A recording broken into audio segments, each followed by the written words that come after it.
The human ship trembled as it broke through the thick green clouds, metal creaking under the stress.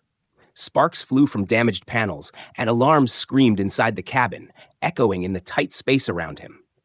He gripped the controls tightly, his knuckles white, sweat running down his forehead, but his mind stayed sharp. Every second counted. The planet below was unfamiliar. Swirling forests, strange glowing rivers, and jagged mountains stretching like claws into the sky. Nothing like this existed back home. The ship shuddered violently, one engine dying, then another. He knew he had only one chance to survive. He steered toward a valley that looked slightly calmer than the surrounding chaos, hoping the landing would not kill him before the planet itself could. The landing was rough, the metal hull screeching and sparking as it scraped against rocks.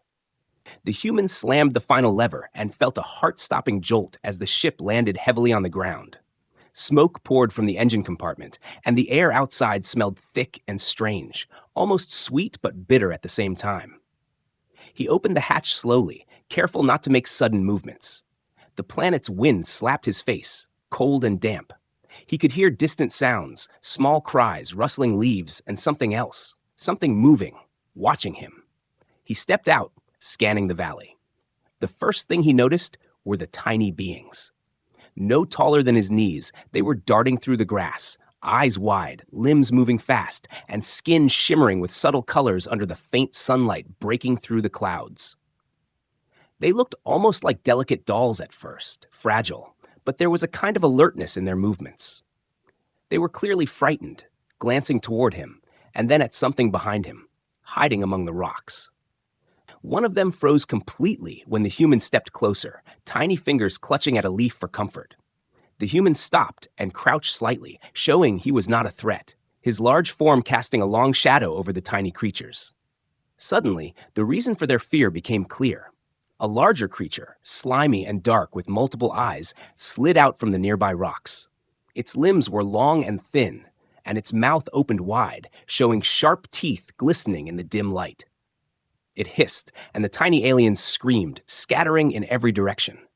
One of the smallest ones tripped and fell, unable to get up quickly. The human acted instantly. He picked up a large branch, swinging it like a club, hitting the creature on the side. The creature shrieked, recoiled, and then lunged at him.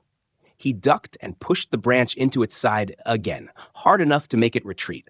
The tiny aliens watched, frozen at first, then slowly started moving toward safety. Their small hands pointed at him, making gestures he did not understand. He realized these beings were intelligent but primitive in technology, relying on speed and hiding rather than weapons.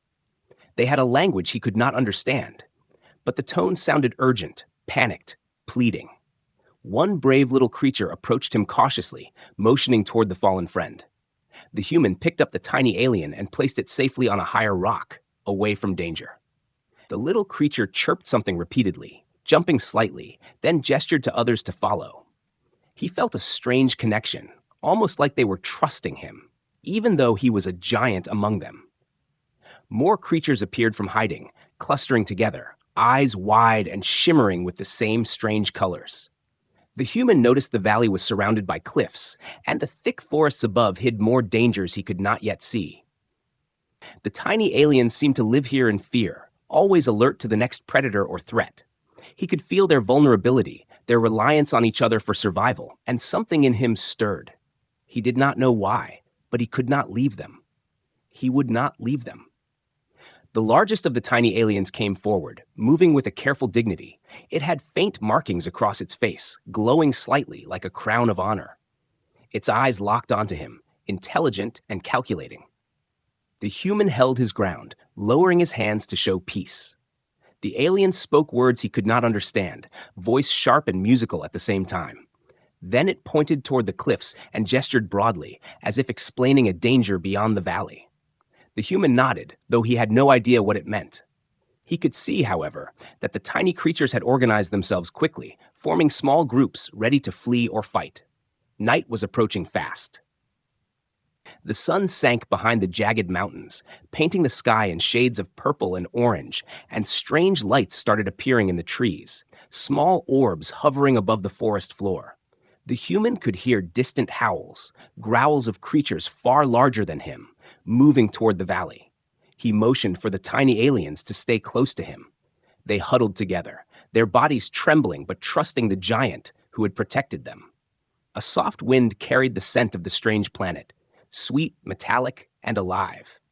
He noticed plants that glowed faintly in the dark, casting a pale green light on the valley floor. The tiny aliens seemed drawn to the light, moving closer to it for comfort. The human realized that he was far from home, completely alone, except for these fragile beings who depended on him now. He had no weapons other than his instincts and whatever he could find around him. But he felt alive, alert, and focused. Suddenly, a low rumble shook the valley. Rocks tumbled down the cliffs above, and more shadows moved in the dim light. The human's heart raced, but he stayed calm, scanning the horizon for threats. He lifted a fallen log like a shield, ready to defend the tiny aliens if needed. They chirped in alarm, but his presence calmed them. One tiny hand touched his knee briefly, a gesture of trust and gratitude he could not forget.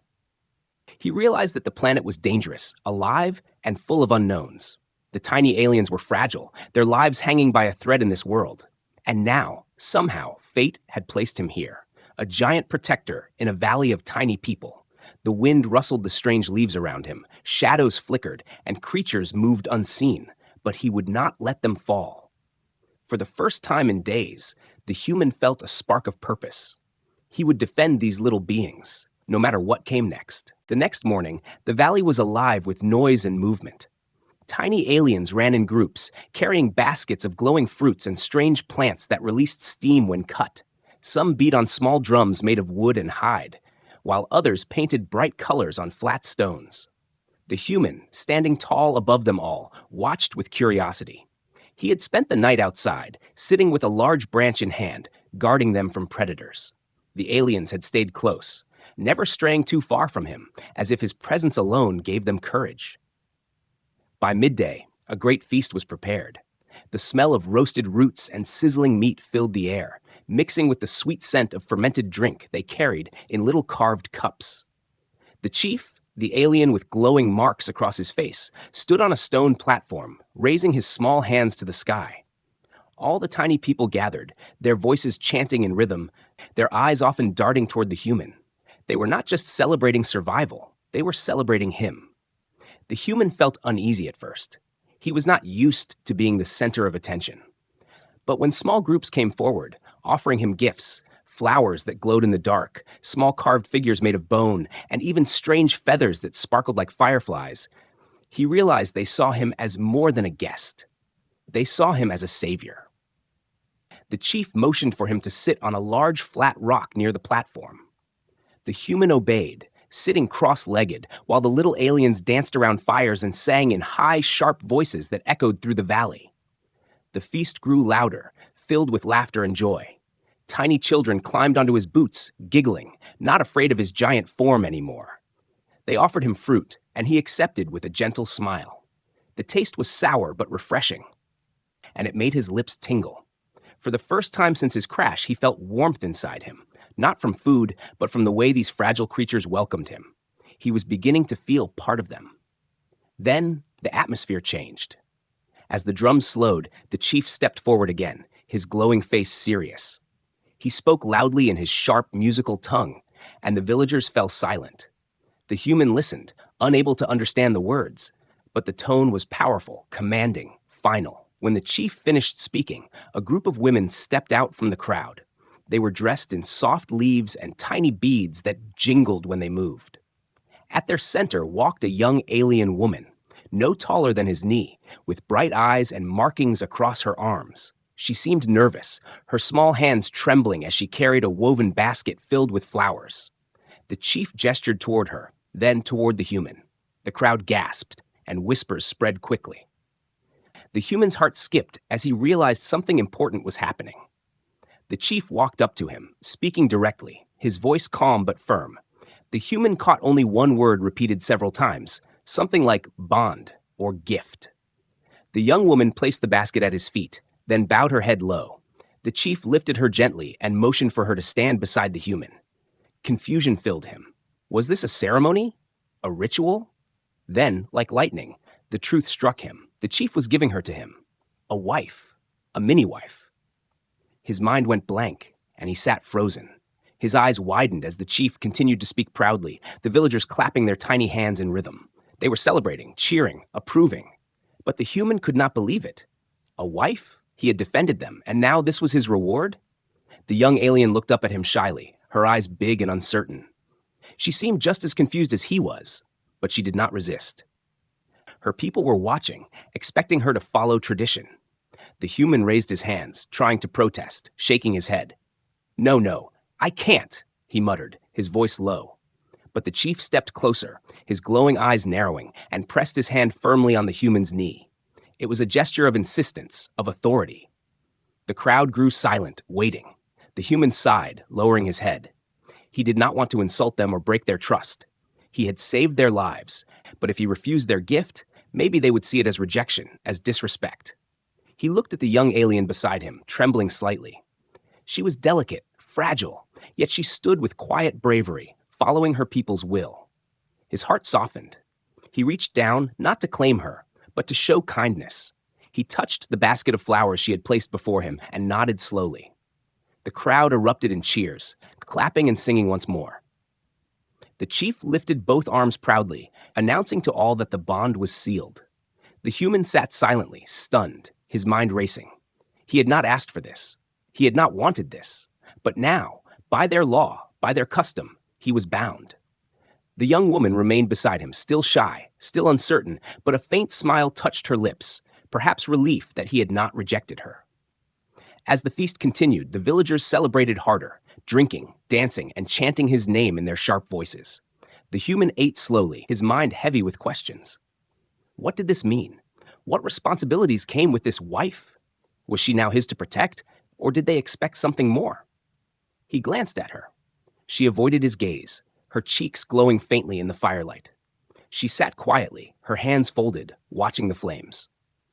Later that night, when the fires burned low and most of the villagers had fallen asleep, the chief himself brought the young alien to a small hut made of leaves and branches near the human's shipwreck. He gestured firmly, pointing to both of them, then left without another word. The human stood outside the hut, breathing slowly, the weight of the situation pressing on his chest. Inside, he could hear the quiet rustle of the tiny woman settling down. He stared at the stars above, feeling trapped between honor and confusion. He had defended these little people because it was right, not because he wanted a reward. But now, bound by their tradition, he had a new role, one he had never imagined. A protector, a guest, and now, a husband to a wife no bigger than a child in his world. The thought left him stunned, wide awake, as the night filled with the strange music of the alien forest. The morning came with a soft mist covering the valley. The human woke outside the hut, sitting with his back against a large stone. He had not slept well. The memory of last night still pressed on his mind. The chief giving him a wife, the villagers cheering, the young alien girl standing shyly at his side. He rubbed his face, wondering what he was supposed to do now. Inside the small hut, he could hear gentle movements, the soft sound of tiny feet on the ground. The girl stepped out slowly, carrying a small clay cup filled with water. She placed it in front of him, keeping her eyes lowered, her hands trembling. He accepted the cup carefully, lowering his head slightly to show respect. He drank and gave a faint smile, hoping she understood he was grateful. She glanced up, her bright eyes meeting his for only a moment before she looked away quickly. The silence between them was heavy, filled with awkwardness. He wanted to speak, but words would mean nothing to her. They did not share a language, only gestures and expressions. The villagers watched from a distance. They seemed pleased to see them together. A group of children giggled, pointing at the giant human and his tiny wife. He felt uncomfortable under their eyes, but he knew refusing to sit beside her would insult them. So he remained near her, pretending everything was fine, though his mind was unsettled. He had never asked for this bond. Yet here she was, small and fragile, assigned to him as though fate had tied them together. As the day passed, he tried to help the villagers. He carried heavy logs for their fires, lifted stones to strengthen their huts, and scared away small predators that tried to sneak into the valley. The tiny aliens were amazed at his strength. They cheered when he worked, their songs rising through the air. His wife followed him silently, always staying close but never speaking.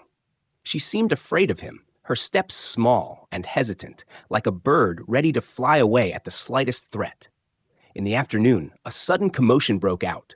The villagers screamed, running toward the center of the valley. The human rushed forward, his wife behind him, and saw a large beast had broken through the brush. Its body was thick with scales, its eyes glowing red, its jaws wide with dripping fangs. The villagers scattered in panic, too small to fight such a monster. The beast lunged toward a group of children, and the human moved without hesitation. He grabbed a long spear-like branch he had sharpened earlier and charged. The ground shook beneath his boots as he swung with all his strength. The beast turned and snapped its jaws, nearly catching his arm, but he twisted and shoved the branch deep into its side. It roared, thrashing wildly, but the human held firm, using his weight and strength to push it back. Finally, with a final strike, he drove the creature toward the cliffs, where it stumbled and fell into the darkness below. The valley went silent. The villagers peeked out from their hiding places, their eyes wide with awe. Slowly, they emerged, cheering in their sharp voices. They surrounded the human, touching his legs, raising their arms, praising him as their defender. His wife stood a little apart, her small hands covering her mouth, eyes filled with shock and wonder. She looked at him differently now, not just with fear, but with something else: gratitude, trust. Later that night, as the villagers celebrated again, she approached him quietly. She carried a small piece of cloth woven from glowing threads and placed it in his hand. It was a gift, simple but precious. He crouched down so his eyes met hers, and this time she did not look away. For the first time, she spoke softly, saying a word he did not understand, repeating it slowly as if teaching him. He tried to copy the sound, and she smiled faintly. That was their first shared word. The next days, the bond between them began to grow. She showed him how to eat the local fruits safely, which plants were poisonous, and which herbs healed wounds. She laughed softly when he made mistakes, covering her mouth, her eyes glowing with gentle amusement. He, in turn, taught her small things: how to signal danger with his hands, how to hold a stick like a weapon, how to stay close when danger came. Slowly, they began to understand each other without words, through gestures, through looks, through actions. One evening, while the village slept, he sat near the fire outside the hut, sharpening another branch into a spear. His wife sat across from him, weaving small beads into a string. The firelight flickered on her delicate face. She looked at him, then placed the beads in his hand. He hesitated, but tied them around his wrist. She smiled, her cheeks glowing faintly in the fire's light. For the first time since the ceremony, he no longer felt trapped. He felt connected. The human still did not know what the future would bring. The valley was full of dangers, predators lurking in the shadows, and he had seen strange tracks at the edge of the forest that did not belong to any animal. But now he was not alone. The tiny aliens trusted him, and his wife, once just a gift he did not want, was becoming something more: a companion, a bridge between his world and theirs. As the stars filled the sky, he lay back on the ground, looking up. His wife curled close to the entrance of the hut, her small form outlined against the glowing plants. The forest howled with strange cries, but the valley felt safer tonight. He closed his eyes, knowing he had found a new purpose, and in his heart, he felt the first spark of belonging. The days passed quietly, but the human could feel a strange tension building in the valley. He noticed things others ignored. The tiny villagers carried on with their lives, singing, gathering food, and building their huts. But he saw the signs: broken branches at the forest's edge, large footprints near the riverbank that were not from any beast he had fought. Once at night, he caught the glint of eyes in the distance, watching from the cliffs, then disappearing when he moved toward them. He did not say anything to the villagers at first, but the feeling in his chest grew heavier every day. Something was coming.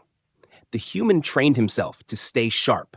He carved more spears from long branches, sharpened rocks into blades, and even built small barricades at the weaker edges of the valley. The villagers were curious at first, laughing when they saw him stacking logs and stones, but soon they began to copy him. His tiny wife followed his every move, watching how he cut wood, how he tied vines to strengthen traps, how he scanned the tree line with sharp eyes. She brought him tools when she could, and he noticed her fear whenever they found strange tracks near the valley. One night, while the villagers slept, he heard whispers outside. He crept out of the hut and saw two of the tiny aliens talking in hushed tones, their voices nervous. He could not understand their language, but the way they kept pointing toward the mountains told him everything. The danger was not just wild beasts. There were others, beings like these villagers, but not the same. Rivals, raiders, enemies. He watched the two aliens vanish into the shadows, fear etched on their glowing faces. The very next morning, the chief came to him. His glowing marks seemed dimmer, his expression troubled. He spoke slowly, pointing to the forest, then drawing a line in the dirt with his tiny finger. He drew figures, small ones like his people, and larger ones with strange shapes. He spoke in a low, tense tone, repeating certain words, tapping the ground with urgency. The human could not understand fully, but the meaning was clear. A rival clan was near. They wanted what this valley had, and they had heard of the giant who protected the tribe.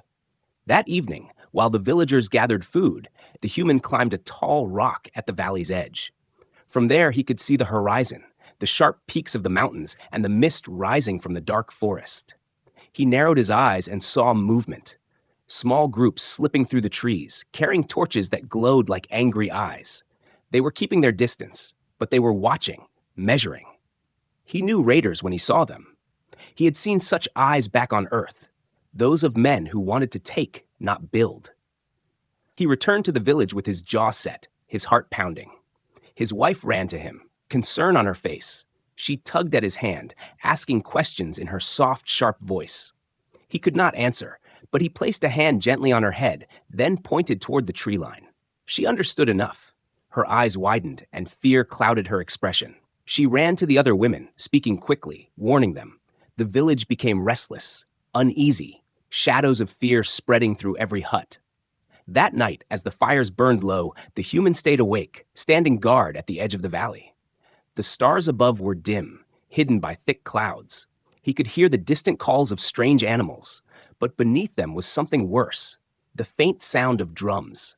Not natural sounds, but deliberate, human-like beats echoing from the forest. He gripped his spear tightly, his eyes fixed on the darkness. His heart told him the raiders were close, testing the edges, preparing to strike. The next day, he worked harder than ever.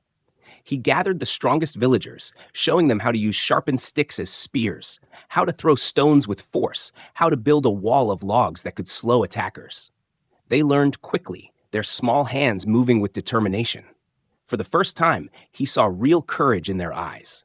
They were still small, still fragile, but with him leading them, they believed they could survive. His wife worked beside him, fearless now, carrying stones, tying vines, and even sharpening wood herself. Her eyes no longer held only fear. Now they held fire. But even as he built their defenses, he knew the raiders were watching. He felt eyes on him from the cliffs, saw smoke rising in the distance where none had been before. The enemy was waiting for the right moment. They wanted him alive. That much he understood. His size, his strength, it made him valuable, maybe even feared. And if they captured him, the tiny villagers would be defenseless. That evening, he sat with his wife near the fire. She pressed close to him, silent, but her trembling hands betrayed her worry. He stared into the flames, his mind heavy with thoughts of what was coming. He remembered the way the raiders moved, the way their torches glowed in the forest. He knew war was near. He had not asked for this life, had not asked for these people to see him as a hero. But now, looking at their faces, at the trust in their eyes, he knew he could not abandon them. The valley was quiet, almost too quiet. The villagers whispered in the shadows, children clutching their mothers, men sharpening what little weapons they had. The human stood at the center of it all, towering above them, his spear in hand. The night air was thick with the smell of smoke and the sound of distant drums. The rival clan was coming. The human's eyes narrowed, and his grip on the spear tightened. The time for waiting was over. Something dark was moving in the shadows, and soon it would strike. The night fell heavy over the valley.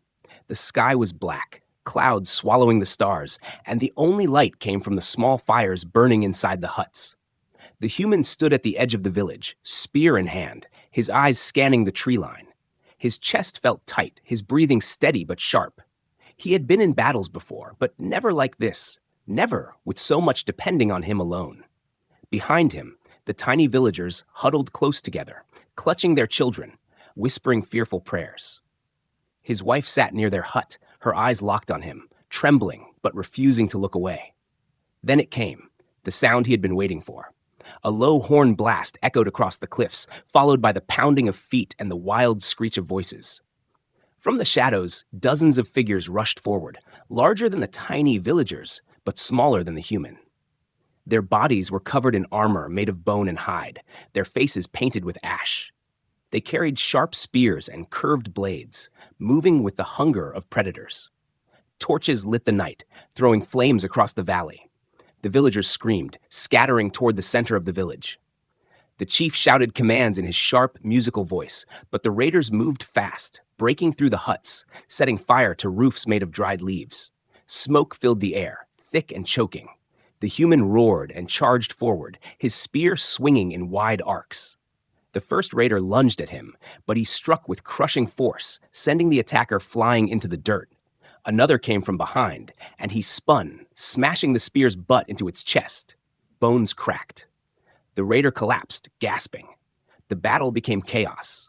Raiders poured into the valley, clashing with the tiny villagers who tried to defend themselves with sharpened sticks and stones. The human fought like a storm, his body moving faster than he thought possible. His strength was overwhelming. Each strike sent enemies tumbling. Each shout echoed like thunder. He planted himself between the raiders and the chief, blocking the path with his sheer size. The villagers rallied behind him, their fear turning to courage as they saw the giant fight for them. But the raiders had not come only to kill. They wanted him. He could see it in their movements. They swarmed toward him, trying to circle, throwing nets woven from strong vines, aiming to trap his legs and arms. One managed to catch his shoulder with a hooked rope, yanking him hard, but he tore it free with a growl and hurled the raider into a burning hut. The flames swallowed the enemy as screams filled the air. Still, more came. The human's arms grew heavy, his body bleeding from cuts where blades had struck his skin. He kept fighting, but he could feel himself slowing. One raider slashed his leg, making him stumble. Another thrust a spear toward his chest, barely missing as he twisted away. A third leapt onto his back, clawing at his neck. He grabbed the attacker and smashed him into the ground, but the delay gave others time to surround him. Through the smoke, he saw his wife. She was standing outside their hut, frozen with fear, her eyes wide as she watched him bleed. She tried to move closer, but the chief pulled her back. The human roared again, shoving through the raiders, forcing them to scatter for a moment. He could not let her fall into their hands. He could not let any of them fall. The raiders set more fires, the village turning into a circle of smoke and flame. Children cried, mothers screamed, warriors shouted as they tried to hold the line. The human grabbed a burning log from one of the huts and swung it like a club. Flames sprayed through the night, forcing the raiders to retreat for a moment. He struck again and again, the fire turning his weapon into a blazing shield. The villagers cheered, their voices breaking through the chaos, chanting his name, their faith unshaken even in terror. But the leader of the raiders stepped forward now. Taller than the others, covered in heavy armor, he carried a jagged spear tipped with a black stone that shimmered in the firelight. His eyes locked on the human, filled with cold hunger. He barked an order, and the raiders pulled back slightly, forming a circle around them. The battle slowed, the air thick with tension. The human tightened his grip, sweat and blood dripping from his skin. He knew this fight was different. This was no wild beast. This was a commander, a killer, and he wanted to take the human alive. The leader lunged, the spear striking fast. The human blocked, the clash echoing like metal on stone. Sparks flew as they fought, the human's strength against the raider's precision. Each strike pushed the human back a step, but he refused to fall. He countered with powerful swings, each blow enough to crush bone, but the raider dodged with skill, circling, waiting for the right moment. Around them, the villagers held their breath, the world shrinking to this single fight. The human roared, driving his spear forward with all his might. The raider blocked, but the force sent him stumbling back. The crowd gasped. For a moment, it seemed victory was near. But then, as the human raised his weapon again, another raider threw a weighted net from the shadows. It wrapped around his arms and chest, pulling tight. He staggered. The leader seized the chance, thrusting his spear deep into the human's side. Pain exploded through his body, and he fell to one knee, blood soaking his clothes. The villagers screamed, panic spreading. The raider shouted in triumph, tightening the net. The human gasped, forcing himself to rise again. His vision blurred, the flames spinning around him, but he refused to fall. With a final cry, he ripped the net apart, the vines snapping under his raw strength. He swung his burning log once more, smashing it across the leader's chest. The armored raider flew backward, crashing into the dirt, armor cracking under the force. The human collapsed to the ground, his body trembling, blood pouring from his wounds. The battle raged around him, the villagers fighting desperately, the raiders pressing hard. His wife broke free from the chief's grasp, running to him, her small hands grabbing his arm, her voice crying his name in her language. The world spun, but he clung to her touch, his body refusing to give in. Even wounded, even surrounded, he knew the fight was not over. Not for him. Not for them. Smoke hung over the valley like a dark blanket, and the sound of battle still echoed through the night.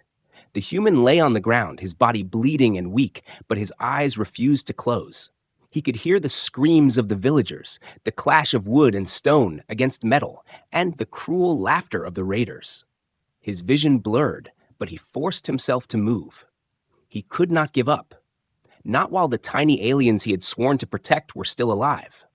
Beside him, his wife cried out his name in her language, her small hands pressing against his wound, trying desperately to stop the bleeding. Tears rolled down her glowing cheeks as she shook her head, refusing to let him go. The human gritted his teeth, his body trembling, and tried to rise again, but the pain was too strong. The raiders were closing in, their leader recovering from the blow, pointing his spear toward him. They wanted him captured, and the villagers enslaved. But then something unexpected happened. His wife stood up, her tiny frame trembling, but her eyes burned with fire. She looked at the raiders with a courage no one expected from her. The villagers gasped, frozen at the sight. She reached down and picked up the human's broken spear, holding it with both hands even though it was far too heavy for her size. The raiders laughed cruelly at the sight of the tiny woman trying to hold a weapon. But her voice rose in a sharp cry, strong and defiant. She shouted words that echoed across the burning huts, words her people understood. The villagers, hearing her, suddenly found new strength. They picked up their stones, their sticks, their tiny spears, and rushed forward with renewed courage. It was as if her voice had awakened something inside them. They no longer ran in fear. They no longer hid. They fought. The human watched, his chest tightening with pride and disbelief. His wife, the one who had been given to him as a silent companion, was now leading them. She ran forward, small but fearless, striking at the raiders with the spear. Her movements were quick, darting like a bird between shadows. She slashed at a raider's leg, forcing him to stumble. She dodged another's strike and shouted again, rallying her people. The human, gathering what little strength he had, forced himself up onto his knees. He broke a piece of wood from the burning log beside him and used it as a weapon, hurling it with all his might. The flaming wood struck a raider's chest, sending him screaming into the fire. The villagers surged forward, surrounding the human, protecting him while he struggled to rise. His wife returned to his side, pulling at his arm, her tiny voice urging him to stand. With her help, and with sheer determination, he rose again, towering above everyone, blood still dripping, but eyes blazing with fury. The raiders, who had been confident a moment ago, now hesitated. They had not expected the tiny woman to fight, nor the villagers to resist so strongly, and they had not expected the human to rise again after such a wound. The battle turned. The villagers fought with a unity they had never shown before, striking from all sides, throwing stones from rooftops, stabbing with sharpened sticks. The human, leaning on his spear, moved forward like a giant shield, blocking the enemy's path to the chief and the children. His wife stayed close, darting in and out of the chaos, pulling wounded villagers to safety, striking when she could, never leaving his side. Her courage inspired them all. The raider leader growled in rage and charged again, his jagged spear aimed at the human. This time, the human was ready. He caught the spear with both hands, ignoring the pain as the blade cut into his palm. He twisted hard, snapping the weapon in two. The leader's eyes widened in shock. Before he could react, the human slammed his fist into his chest, sending him sprawling into the dirt once more. The villagers roared with victory, their voices sharp and fierce. The remaining raiders began to falter. Their formation broke as fear spread through them. One by one, they began to retreat, dragging their wounded away, their torches disappearing into the dark forest. The leader, bruised and beaten, snarled but followed them, leaving behind the burning village. The valley grew quiet again, the only sounds the crackle of flames and the heavy breathing of the survivors. The human fell to one knee, exhaustion pulling at him. His wife rushed to his side, her tiny arms wrapping around his bleeding chest. She looked up at him, her eyes shining with tears, but this time they were tears of pride, not fear. She whispered softly, words he could not understand, but he knew their meaning. Gratitude, loyalty, love. The villagers gathered around, their glowing eyes fixed on the pair. They knelt together, bowing their heads, chanting his name. They saw not just a protector now, but a symbol of strength and unity. And at the center of it all was his wife, who had shown them that even the smallest could be brave, that even the most fragile could fight when it mattered. The human looked at her, still holding him, her face pressed against his chest. He thought back to the night when she had been forced on him, when he had felt confused and trapped. But now he realized she was not a burden, not a gift he never wanted. She was his partner, his courage when his strength faltered, his light in the darkest night. The fires slowly died down, the smoke lifting into the sky. The villagers began to repair their homes, singing songs of survival, their voices stronger than before. The human sat with his wife beside him, his wounds being treated with glowing herbs and soft cloth. He closed his eyes, letting the sound of their voices wash over him. The battle was not the end. It was the beginning of something new. He knew the raiders would come again. He knew more dangers waited beyond the forest and mountains. But he also knew he was no longer fighting alone. His wife, his people, this fragile tribe, they were his now, and he was theirs. And as long as he breathed, he would fight for them, no matter the cost. The sun rose slowly over the valley, painting the sky with soft colors of orange and gold. Smoke from the burned huts still curled into the air, and the ground carried the scars of battle. Broken spears, bloodstains, and burned logs were scattered everywhere. The human stood in the middle of it all, his body covered in bandages made from torn cloth, his wounds still aching but healing. He looked around at the village, expecting fear and sorrow, but instead he saw something different. The tiny villagers were already rebuilding. They worked together, their small hands carrying wood, weaving leaves, and clearing the ashes.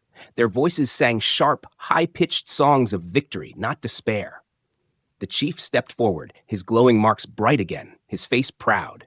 He raised his arms, calling for silence. The villagers gathered in a circle, their eyes fixed on the human. The chief spoke loudly, his words filled with power. Though the human did not understand every sound, the meaning was clear. The tribe had survived because of him. He had not only defended them, but also inspired them to rise against their enemies. The chief bowed his head, then motioned for the young woman who stood beside the human, his wife. She stepped forward, her small hands clasped, her eyes shining. The chief placed her tiny hand into the human's large palm, pressing them together firmly. He spoke again, his tone softer but full of meaning. The villagers cheered, raising their hands high. The human realized what this meant. He was no longer just a stranger or a protector. He was now part of their family, bound by their law and their hearts. His wife, once a silent gift he did not want, was now a symbol of trust and unity. She looked up at him, her face glowing with pride, and for the first time he felt no confusion, only acceptance. The villagers continued to celebrate, bringing food and gifts. Children laughed, running around his legs, playing games, calling his name in their language.